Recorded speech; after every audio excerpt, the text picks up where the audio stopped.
And you already know it's Bucket of Love and Reactions, and we back with another one. Hey, look, we about to react to this video here, man. The final hours of the rapper Zoe Realla. So now we're gonna see what went down for real. Lock in.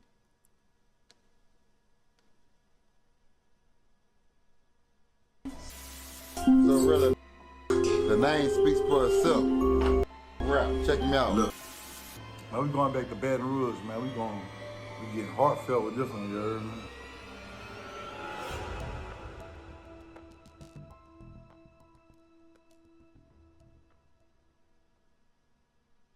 On the afternoon of April 22nd, 2017, Lorenzo Dixon, known to the Baton Rouge rap scene as Zoe Realla, drove to Winbourne Avenue under the impression that it was just another routine meetup. It was the middle of the day, the kind of hour when gang retaliations is least expected, and nothing about the moment suggested what was about to happen. Zoe parked his vehicle near a business along the 4100 block of Winbourne Avenue. Investigators later determined that he had been lured to that location by someone he knew personally. He never had a chance to sense danger. Within moments of his arrival, a gray Chevrolet Impala pulled up nearby. Multiple masked men exited the vehicle and immediately opened fire. Gunshots ripped through the car as Zoe sat in the driver's seat. Witnesses later told police that the attack was sudden and overwhelming. As bullets struck him, Zoe managed to crawl out of the vehicle, severely wounded and bleeding on the pavement. He didn't make it far. The shooters followed him. According to investigators, at least one gunman stood over Zoe and fired again at close range, ensuring the attack was finished before fleeing the scene. The Impala sped away, leaving Zoe lying on the ground in broad daylight. Nearby workers reported hearing 8 or more gunshots in rapid succession. When police arrived, they found Zoe still alive but critically injured. He was rushed to the hospital, where doctors fought to save him. At the scene, investigators had little to work with. No immediate suspects, no clear motive, and no public explanation for why a local rapper had been executed in such a calculated way. In the hours following the ambush on Winbourne Avenue, Zoe Realla remained alive but gravely wounded. He had been struck multiple times, and the brutality of the attack left doctors unsure whether he would survive the night. Police secured the scene while Zoe was transported to the hospital, where he was placed under intensive care. For the next 6 days, his condition hovered between life and the afterlife. Family members and close friends waited for updates, while word of the shooting spread quietly through Baton Rouge. Outside the hospital, there were no public statements from police about suspects or motives. Investigators confirmed only the basic facts. Zoe had been shot multiple times in a targeted attack, and the shooters had escaped. During this period, uncertainty dominated the case. Rumors circulated on the street, but law enforcement remained silent, offering no indication of whether the shooting was random or planned. There were no arrests, no public leads, and no reassurances that the people responsible were close to being identified. On April 28, 2017, 6 days after the shooting, Lorenzo Zoe Realla Dixon succumbed to his injuries. His passing officially transformed the case from an attempted hit into a homicide. Detectives now faced a far more serious investigation, but the circumstances remained murky. That was me, Benji, and Gangsta. That was our little homeboys. That was our little BGs, bro. And they say, bro, they was younger than us, bro, but they was really like that, Lil Hound and Zoe, bro. They was really like that, bro. Before his name appeared in police reports and homicide headlines, Zoe Realla was known in Baton Rouge as a local rapper trying to carve out space in a crowded scene. He balanced two identities: the artist people recognized, and the private individual known to family and friends. I listen to everybody from Baton Rouge. I don't give a who you is. You ain't gotta like me, I ain't gotta like you. But none of that shit, I listen to everybody. I like to know what people talking about. And that would help keep me sounding different too. See, I know a lot of people don't listen to other people from Baton Rouge. Yeah. If they don't care for them and shit, but I listen to everybody. You drop a mixtape, I'm gonna go listen to you. In the weeks following Zoe Realla's passing, I respect that, law too. enforcement did not publicly frame him as a criminal. Early reporting focused on his identity as a local rapper and a father, and police avoided assigning motive or blame. It was only later, as investigators began unraveling the larger context of the hit, that pieces of Zoe's past resurfaced. In July 2015, nearly 2 years before his passing, Zoe Realla was arrested during a traffic stop in Port Allen, Louisiana. Police reported that officers stopped the vehicle and discovered a cache of weapons and drugs inside. Among the items seized were an AK-47 style rifle, 2 handguns, pills believed to be hydrocodone, and a significant amount of cash. Zoe and 2 other men were taken into custody on weapons and drug charges. For years, Zoe Realla's homicide sat quietly in police files. No arrest, no public suspects, no clear explanation. Then, as investigators continued working other violent crimes in East Baton Rouge Parish, a disturbing pattern began to emerge. Only 6 months after Zoe was shot, 3 more people lost their lives in a single day. Hits that investigators would eventually connect to the same alleged source. On September 8, 2017, Harold Anthony and Donovan Cummings were renovating a home on Thomas H. Delpit Drive when 2 to 3 men pulled up and chased them down. Both men were shot. Harold died at the scene. Donovan would die later that day in the hospital. Authorities attempted to interview witnesses, but no one cooperated. Even Harold's friend, David Walker, who lived nearby, repeatedly told police he knew nothing. Hours later, David Walker passed away too, shot while sitting in his vehicle on Seneca Street after receiving a phone call from a prepaid cell phone. By late 2019, authorities believed they were looking at something much bigger than isolated shootings. They suspected an organized drug operation where hits were ordered, paid for, and executed to protect money, silence witnesses, and maintain control. Zoe Realla's hit, they believe, was the first domino.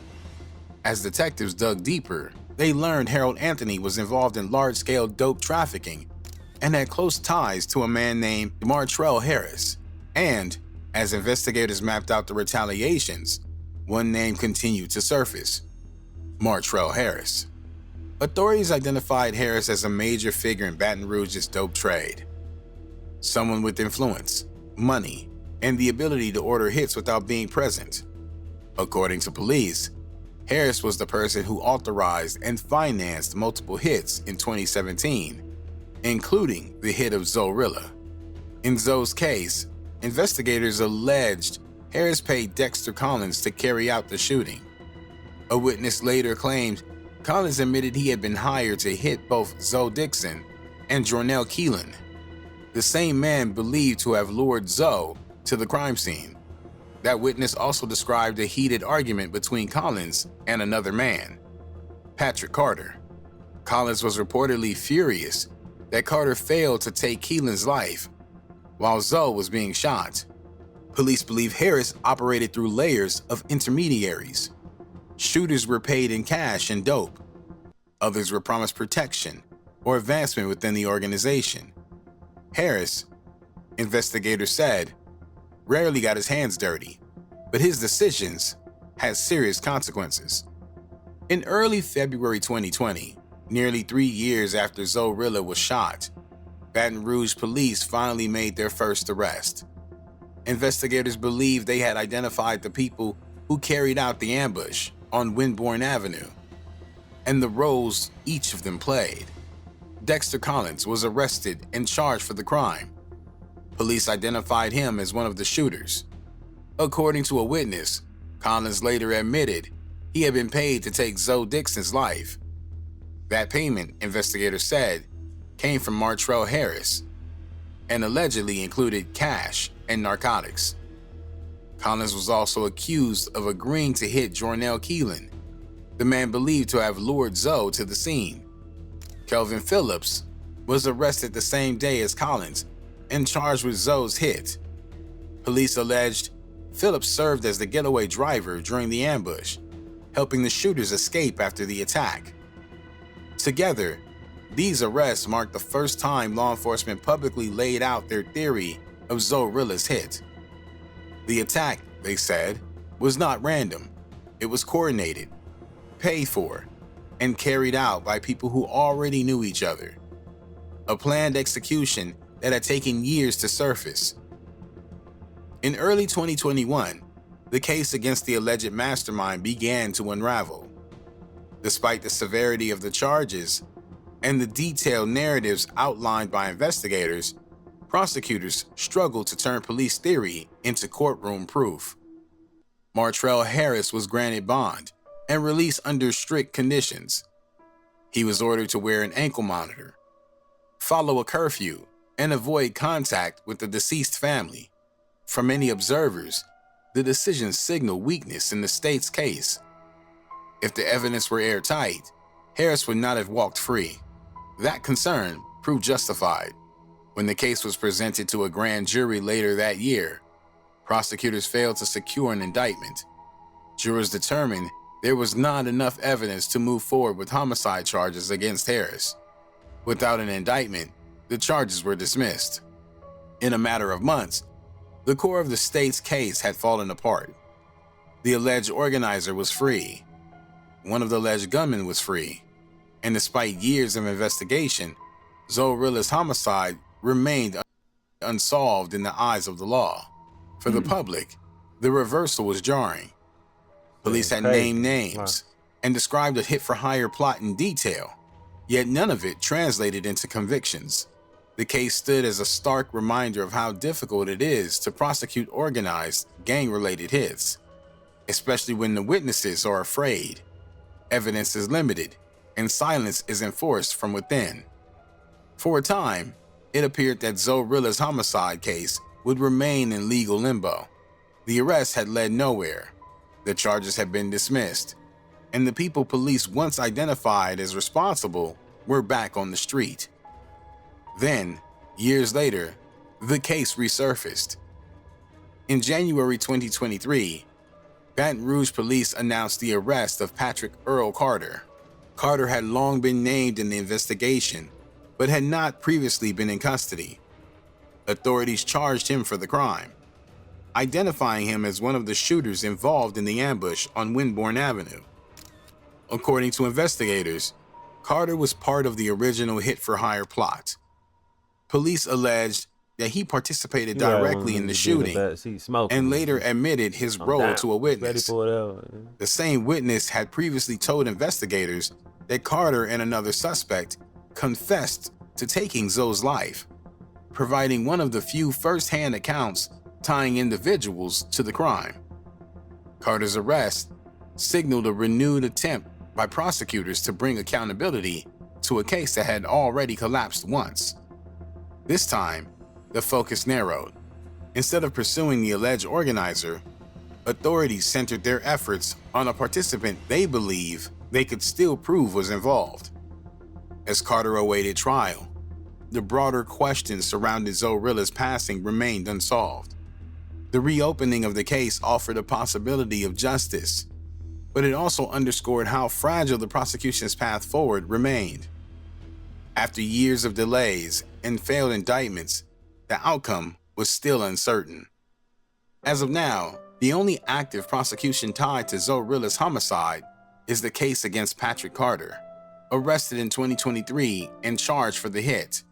His case represents the last remaining effort by authorities to hold someone legally accountable. Whether that effort succeeds remains unknown. The alleged mastermind is no longer charged in Zoe's passing, Other suspects identified early in the investigation have either had charges dismissed or remain in legal limbo. The contrast between what police say happened and what the court have been able to prove remains stark. What is clear is that investigators believe they understand why Zoe Realla was hit and who was involved. What is missing is a... Hey, I ain't gonna lie to you, man. Like, the streets is cold, feel me? And ain't nobody untouchable. You know, unfortunately, you know, shit, you can't trust nobody. You can't trust motherfuckers in your circle. You can't trust family members. You can't trust nothing. You can't even trust that you got enough respect for a motherfucker not to play with you. You can't. You can't. Respect don't mean shit to nobody no more. But y'all go ahead and leave in the comments, man, whether y'all bucket or love it, man. You already know I'm gonna be right back with another one. Fuck, I love it.